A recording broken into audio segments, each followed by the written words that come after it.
Good evening. Thanks for tuning in. And I want to thank, of course, Chanoch Aryeh, who comes every week to make the video. This week's Parsha is Tetzaveh. And what's unique about this Parsha, absolutely unique, you can't, what I'm about to say, you can only say about this week's Parsha. You can't say it about any other Parsha.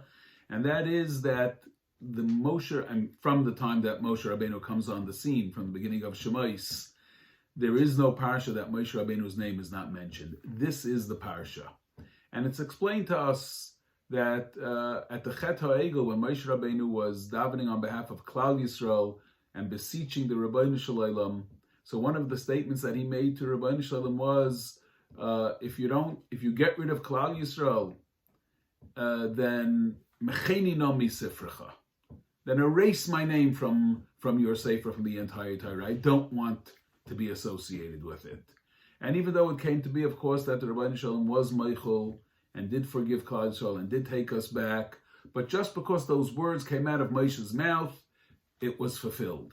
And the fulfillment, the kiyum, the fulfillment of the Mecheni Nomi Sifrecha, of being erased from the Torah, is in this parsha. So one parsha without Moshe Rabbeinu's name. So I want to ask you, if that's the case, the parsha in which you erase Moshe Rabbeinu's name should be after Kisisa. So Vayakel or Pekude, whichever one you want, you could pick a parsha. But how can it be the parsha before the whole event, right? And especially if you understand that the Tetzaveh actually happened before the Chet HaEgel, which some of the Rishonim and the Machlekes and Medrash and the Zayir and the Rashi and the Ramban, like we talked about. But either way, why this parsha? Why Tetzaveh? And why the parsha before Kisisa? It should be the parsha after Kisisa. So I'm thinking that, the way we're saying it now is that not having Moshe Rabbeinu's name in Tetzaveh is the fulfillment of Mecheni Nomi Sifrecha. I think the reality that this teaches us is that it's exactly the opposite. That means where and how and why does a person like Moshe Rabbeinu get the ability, almost the chutzpah to say, Mecheni Nomi Sifrecha? I don't want any part of it. Moshe Rabbeinu is willing to walk away from the entire Torah, from everything that he was, everything that he became. He's Moshe Rabbeinu. It's Torah's Moshe, and Moshe is willing to walk away from it. Where does he get that from? What is it in his DNA, in his spiritual characteristics, that allows this to happen? So the Torah wants us to know that this ability, where it came from, look at this parsha.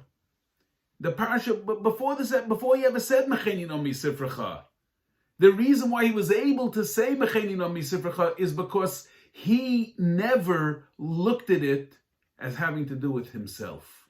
It was never about me. That was Moshe Rabbeinu's thinking. It was always Va'ata. There was an anonymity associated with his entire being, where he never let it be about him. The selflessness is who he was from that first moment that he stood in the way out in the desert, chasing down a lone sheep that had gone astray. From that moment, it was absolute selflessness. And it was never about him. In all of his dealings with Am Yisrael, in the back and the forth, in the money, we have nothing to drink. It was never about him. And the Torah wants us to know that.